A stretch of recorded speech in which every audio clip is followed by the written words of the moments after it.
నమస్కారం. మనోకథలకు స్వాగతం. ఈరోజు మనం శ్రీరంగ రాజేశ్వరరావు గారి కథా సంపుటి ఎర్రచీర నుంచి చీకటి అనే ఒక చక్కటి కథను తీసుకుందామండి. ఇక కథలోకి వెళ్తున్నానండి. కృష్ణమూర్తికి నెల రోజుల క్రితం వరకు రంగురంగుల పువ్వులంటే ఇష్టం, చామంతి పువ్వులంటే ఇంకా ఇష్టం. కానీ వాళ్ళకి సరిగ్గా 2 నెలల క్రితం అతను మనస్ఫూర్తిగా ప్రేమించిన మంజరి వాళ్ళ డాబా ఎక్కి గోడవతలో ఉన్న చామంతి పువ్వు కోస్తూ కాలు జారి చెల్లుని కింద పడడంతో ఆమెకు ఒక కాలు విరిగిపోయింది. ఆమె సగం కోసిన చామంతి పువ్వు కూడా సగం విరిగి అలాగే గోళానికి వేలాడుతూ ఉండిపోయింది. తను అంతగా ప్రేమించిన మంజరి కాలు విరిగిపోవడానికి కారణమైనందుకు కృష్ణమూర్తికి చామంతి పువ్వు మీద చాలా కోపం వచ్చింది. చివరికి అది అయిష్టంగా మారి అసహ్యంగా స్థిరపడిపోయింది. అందువల్ల ఇప్పుడు అతనికి చీకటంటేనే ఇష్టం. చాలామందికి చీకటంటే ఇష్టం ఉండదు. చీకటిని చేదరించుకుంటూ తరిమి కొట్టడానికి వాళ్ళంతా ప్రయత్నిస్తారు. కానీ కృష్ణమూర్తికి చీకటంటే ఇష్టం ఏర్పడడానికి కారణాలున్నాయి. కారణం లేకుండానే మనకి కొందరు మనుషులన్నా కొన్ని వస్తువులన్నా ఇష్టం ఏర్పడుతుంది. దీన్ని ఒక రకమైన సైకలాజికల్ ట్రెండ్ అనొచ్చు. అలాగే అతనికి కూడా కారణం లేకుండానే చీకటి మీద ఇష్టం ఏర్పడడం ఒక కారణం అవ్వచ్చు. కృష్ణమూర్తి హై స్కూల్లో చదివే రోజుల్లో, అతని దగ్గర కాఫీకి కూడా డబ్బులు లేని రోజుల్లో, ఊరంతా కరెంటు పోయినప్పుడు రోడ్డు మీద నడుస్తున్న కృష్ణమూర్తి చీకట్లో అరటిపండు తొక్క మీద కాలేసి జారిపడ్డప్పుడు, రోడ్డు మీద ఆనిన అతని చేతికి ఓ కాగితం దొరికినప్పుడు, అనుకోకుండా మళ్ళీ కరెంటు వచ్చి ఆ కాగితం ముక్క 5 రూపాయల నోటని తెలిసినప్పుడు అతనికి చీకటి మీద ఇంకా ఇష్టం ఇనుమడించింది. మరోసారి కృష్ణమూర్తి ఎవరిని ప్రేమించినప్పుడు దాదాపు చీకటిగా ఉన్న బీచ్లో స్కాండల్ పాయింట్ దగ్గర నల్లని డ్రెస్సులో కూర్చుని రాబోయే పరీక్షల కోసం దీర్ఘంగా ఆలోచిస్తున్నప్పుడు అనుకోకుండా అతన్ని ఎవరో వెనక నుంచి వచ్చి గట్టిగా కౌగిలించుకున్నారు. ఆ వెంటనే అతని చెంపల్ని ముద్దు పెట్టుకుని sorry for the delay darling అన్నారు. అప్పుడు కృష్ణమూర్తిని మెత్తని మత్తు దనయంటియారా పౌడరు వాసనతో పాటు చిత్తుగా చీకటిలా కమ్మేసింది.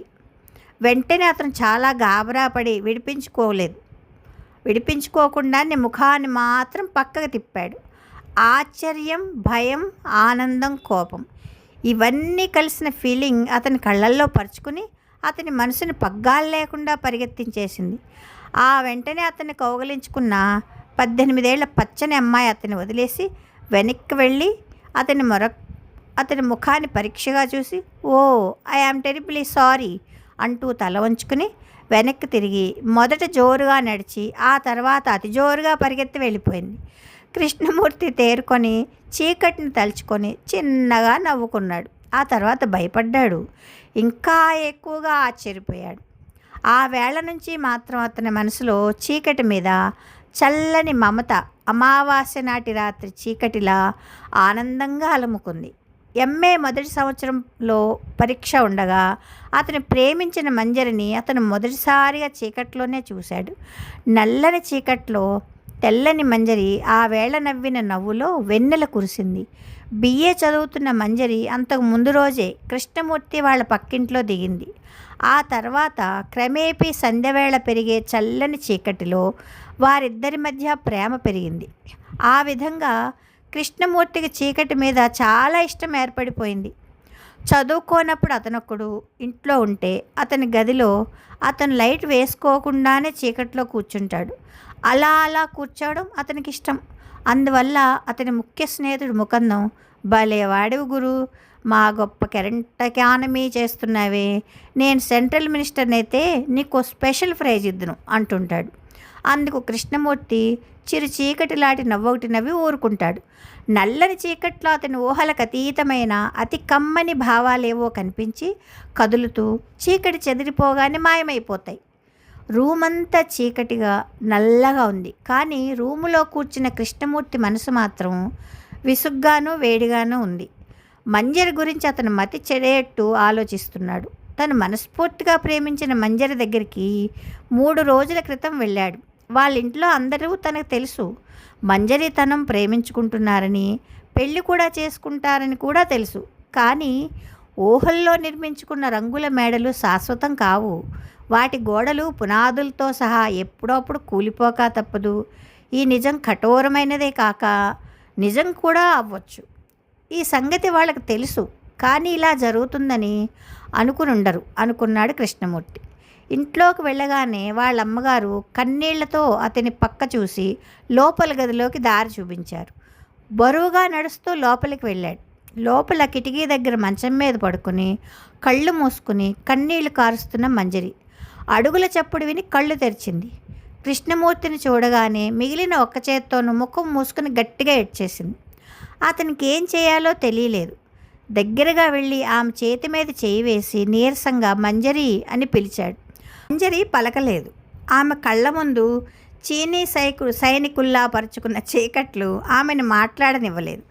ఏడుపు మాత్రం ఇంకా ఎక్కువ చేశాయి. అదే సమయానికి మంజరిని పొరపాటున వెలిగి చీకటి కన్నా నల్లని కాటుకు పెట్టుకుంటే చిక్కని చిమ్మ చీకటి మధ్య చిరువెన్నెల రేఖలా మెరిసే మంజరి అందమైన కళ్ళని ఇప్పుడు కన్నీళ్లు కారుస్తున్నట్టుగా చూస్తుంటే అతని కళ్ళ ముందు భయంకరమైన మెరుపు మెరిసింది. ఆ మెరుపు వెలుగులో తను వెచ్చగా వెలిగి మాడిపోతాడేమోనని భయం వేసింది. అలా అయితే బాగుండనిపించింది కృష్ణమూర్తికి. అయినా మళ్ళీ చీకటిలా పేరుకున్న బాధని భయంగా తొలగించుకుని మంజరి అని మళ్ళీ పిలిచాడు కృష్ణమూర్తి. మంజరి ఏడుపు అకస్మాత్తుగా ఆపేసింది. ముఖాన్ని పక్కకు తిప్పి, వెళ్ళిపో కృష్ణ, ఎందుకొచ్చావు ఇక్కడికి? మళ్ళీ వెళ్ళిపో, నీ ముఖం చూడలేను. మరి వెళ్ళిపో కృష్ణ, ఈ దురదృష్టవంతురాల దగ్గరికి మళ్ళీ రాకు. నాకు చెయ్యలేదు, కళ్ళున్నాయి కానీ నిన్ను చూసే అదృష్టం లేదు. నా మనసు మాడి మసైపోయింది. అందుచేత వెళ్ళిపో కృష్ణ, నన్ను మర్చిపో, పూర్తిగా మర్చిపో, లేక చచ్చిపోయాననుకో. నా దగ్గరికి మాత్రం మరి రాకు అని చాలా జోరుగాను విచారంగాను అందామే. ఆ తర్వాత ఏదో అందామనుకుంది కానీ అనలేకపోయింది. ఆమె కళ్ళల్లో నీళ్లు ఒక్కసారిగా పొంగాయి. కృష్ణమూర్తి ఓ నిమిషం మౌనంగా ఉండి ఆ తర్వాత మంజరి దగ్గరగా వెళ్ళాడు. ఆమె చేతిని తీసేసి నుదుటి మీద ముద్దు పెట్టుకున్నాడు. కాదు మంజరి, నువ్వు లేనిదే నేను బతకలేను. నువ్వు అనవసరంగా బాధపడకు మంజరి. నీ కాలు చెయ్యి పోయినా పర్వాలేదు, ఆపరేషన్ చేయిద్దాం. నీ అందమైన మనసు నువ్వు నాకు కావాలి మంజరి. నువ్వేం బాధపడకు, నేనుండగా నీకు బాధ ఎందుకు అన్నాడు. ఆ చెయ్యి ఆపరేషన్ చేసినా తిరిగి రాదని అతనికి మంజరి ఇంట్లో వాళ్ళకి తెలిసిపోయింది. అయినా అలా ధైర్యం చెప్పడం అతని కర్తవ్యం అనిపించింది. ఆ తర్వాత ఆమె మీద విపరీతమైన జాలి కూడా వేసింది. అతను తన తలని ఆమె గుండెల మధ్యగా జార్చి ఆమె కుడి చేతి మీద తన చేతిని వేసి విరిగిన ఎడం చేతి మీదుగో రెండో చేత్తో నిమిరి ఆమె గుండెల మీద ముద్దు పెట్టుకున్నాడు. మంజరి కదల్లేదు, మౌనంగానే ఏడ్చింది. ఆమె కన్నీళ్లు జారి కృష్ణమూర్తి బుగ్గని తాకాయి. కృష్ణమూర్తి లేచి ఆమె చేతిని తన చేతిలోకి తీసుకుని మృదువుగా తన చెంప మీద రాసుకున్నాడు. వెళతాను మంజరి, పరీక్షల దగ్గరికి వచ్చాయి, మళ్ళీ వస్తాను, వెళ్ళనా మరి అన్నాడు. అంది మంజరి చాలా బాధగా.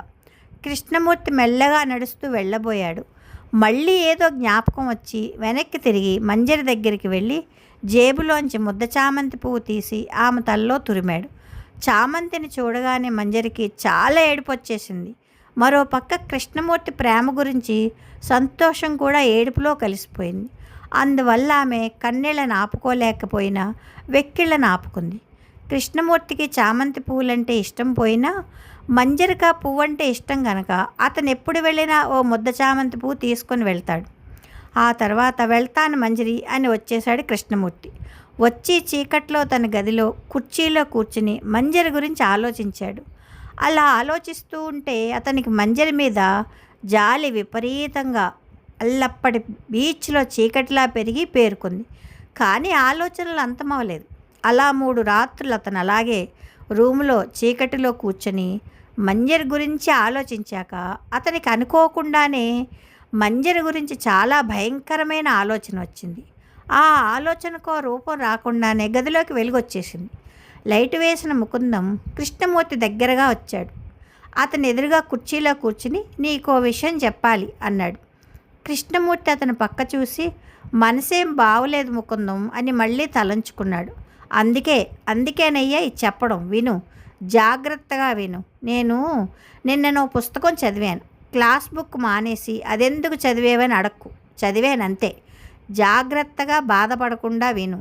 ఆ పుస్తకంలో చీకటి గురించి కథ ఉంది అని ఆగాడు ముకుందం.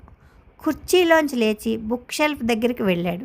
కృష్ణ, మీ అమ్మగారు ఈ మధ్య నీ గురించి చాలా బాధపడుతున్నారు. నువ్వు చూస్తే ఒక్కడే కొడుకువి. మీ అమ్మగారిని చూస్తే గుండె జబ్బు మనిషి. మీ నాన్నగారు తాగుతారు. మీ చెల్లి చూస్తే అమాయకురాలు. అంచేత నువ్వు నీ మెంటాలిటీ మార్చుకోవాలి అన్నాడు. ఏంటి నువ్వనేది? విసుగ్గా అడిగాడు కృష్ణమూర్తి. ఏమీ లేదు. చీకటి మీద అంత మోజెందుకో నీకు? అది మంచిది కాదు కృష్ణ. చీకటి పెసిమిజంకి గుర్తు. చీకటిలోనే భయంకరమైన భావాలు పుడతాయి. పెసిమిజం మనసు నిండా కమ్ముకుని మరి కదలనీయకుండా ఉక్కిరిపిక్కిరి చేసేస్తుంది. అలా ఎప్పుడు చీకట్లో ఉండకు అన్నాడు ముకుందం. ఇంకా ఏదో అనబోతుండగానే కృష్ణమూర్తి చెల్లెలు కాఫీ గ్లాసులతో లోపలికి వచ్చింది.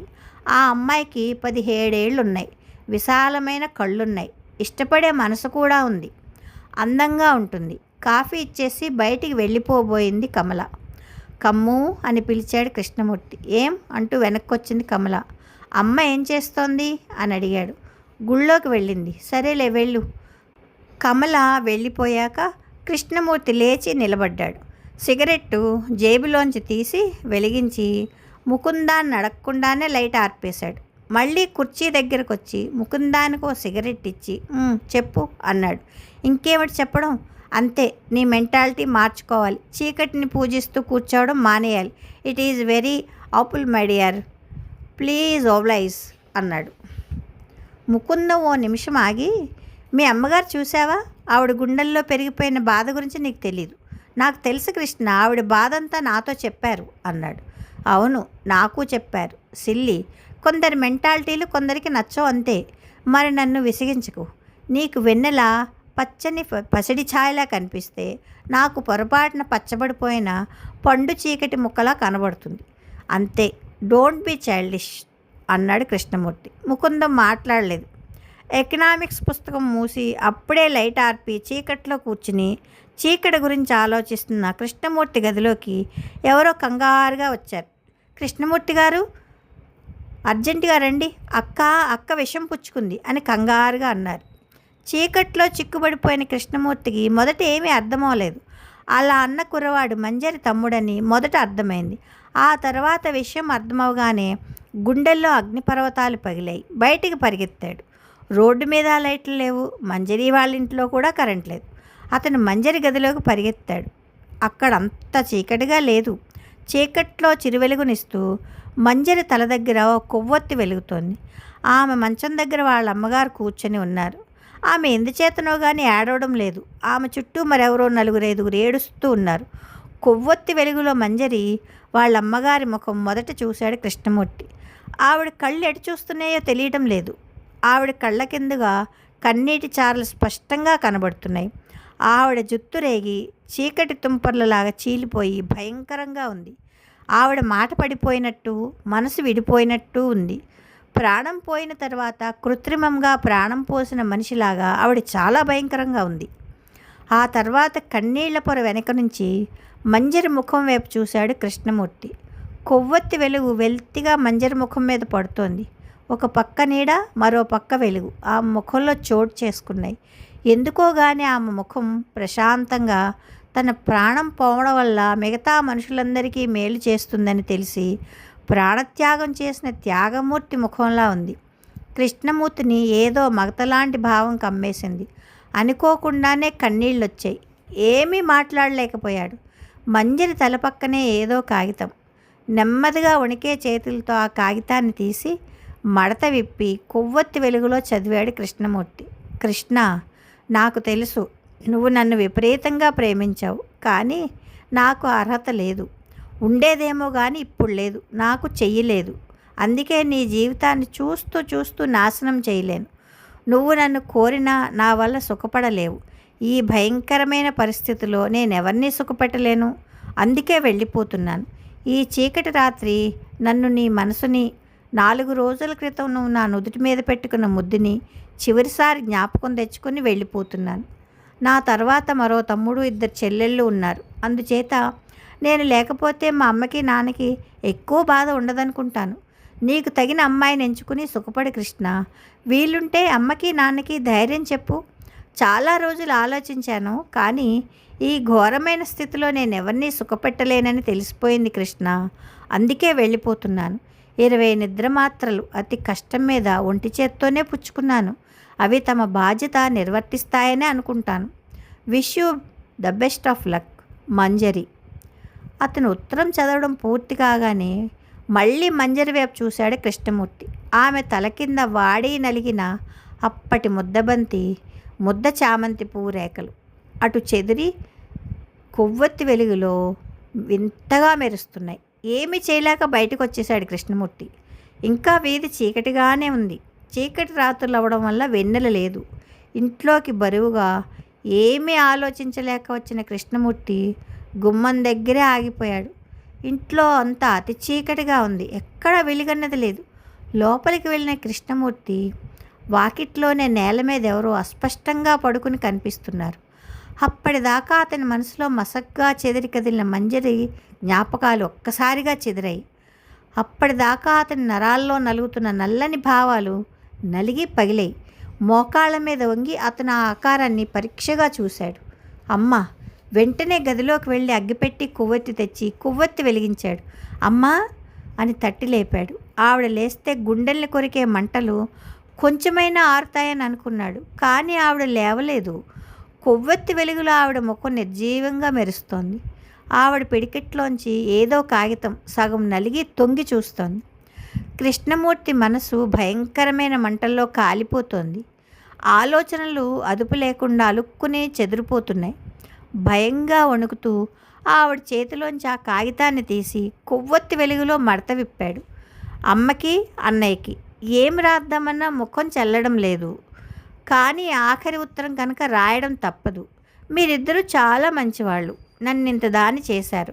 కానీ మీ ఇద్దరికి నేను ద్రోహం చేశాను. నన్ను క్షమించరని తెలుసు. ఏమిటి రాయడం? చీకట్లో తప్పు చేశాను.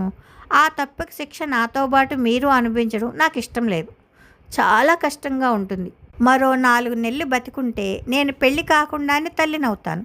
అందుకే మీ ఇద్దరి దగ్గర ఉండలేను. వెళ్ళిపోతాను. బహుశా మీ దగ్గర నుంచే కాదు, ఈ ప్రపంచం నుంచే వెళ్ళిపోతాను. మిమ్మల్ని క్షమించమని అడగను. నన్ను మర్చిపోండి. ఒక వెచ్చని నిట్టూరు పైన నా కోసం వదిలితే చాలనుకునే కమల. కొవ్వొత్తి కాంతి ఎందుకో గాని ఎక్కువైంది. ఉత్తరం చదివాక కృష్ణమూర్తి వాళ్ళ అమ్మగారి వైపు చూశాడు. ఆవిడ ముఖం చాలా బాధతోనూ విచారంతోనూ ఉంది. ఆవిడ పక్కనే కొంచెం దూరంలో కింద పగిలిన కళ్ళజోడుంది. ఆ ఉత్తరం చదవగానే ఆవిడ మనసులో ఆలోచనల మధ్య ఏ అగ్నిపర్వతాలు పగిలేయో, ఆవిడ మెదడులో ఏ నరాలు నలిగి కాలిపోయాయో ఊహించుకోవడానికి కూడా అతనికి భయం వేసింది. అతను ఎవరో, ఎక్కడున్నాడో, ఏమిటో అంతా మర్చిపోయి ఒక్కసారిగా ఆవిడ శరీరం మీదకి అమ్మా అని అరుస్తూ వాలిపోయాడు. 2 సెకన్లలోనే పైనుంచి పెద్ద గాలి వేసి కొవ్వొత్తి ఆరిపోయింది. కాసేపు అయ్యాక ఎందుకో గాని లేచి అతని గదిలోకి నడవలేనట్టుగా భయంగా నడిచి వెళ్ళాడు. అతని కళ్ళు మళ్ళీ ఒక్కసారిగా ఏకధారిగా కన్నీళ్లు కార్చాయి. కిటికీ దగ్గరికి వెళ్ళి నిలబడ్డాడు కృష్ణమూర్తి. అతని మనసంతా మరీ భరించలేని ఆలోచనల మంటల్లో మాడి మసైపోయింది. అక్కడ నిలబడి అతను శూన్యంలోకి చూస్తూ నిలబడిపోయాడు. అతనికి ఏదో భయంకరమైన నిజం తెలిసినట్లయింది. అలా తెలిసాక చీకటిని ప్రేమించినంతగానో తను ప్రేమించిన మంజరి, చీకట్లో గుండె ఆగి చచ్చిపోయిన వాళ్ళ అమ్మగారు, చీకట్లో కాలు జారిన కమల, వీళ్ళంతా చీకట్లోనే చివరిసారిగా అన్నట్టుగా కదిలారు. అతని హృదయం చీకటిని తలుచుకొని తలెత్తలేని ఆలోచనలతో పాటు సొమ్మసిల్లింది. గది నిండా వెలుగులేని చిక్కటి చీకటి భయంకరమైన బాధల పరుచుకొని ఉంది. కథ సమాప్తం. ఏమిటోనండి, చీకటి కథ నాకేమో పెద్ద నచ్చలేదు. నాకెందుకో సాడ్వి నచ్చవు, నాకు చిరాకు అనిపిస్తాయి. కానీ చదివేశాను కష్టపడి. ఎప్పుడైనా ఏదైనా ఏ కథ లేనప్పుడు ఈ కథ పెడతాను. ఇప్పుడైతే పెట్టను. మీకు కూడా నచ్చుతుందిలేండి. లైక్ చేయండి, షేర్ చేయండి, కామెంట్ చేయండి, సబ్స్క్రైబ్ చేసుకొని నన్ను ఎంకరేజ్ చేయండి. ఉంటానండి. ప్రేమతో మీ మను.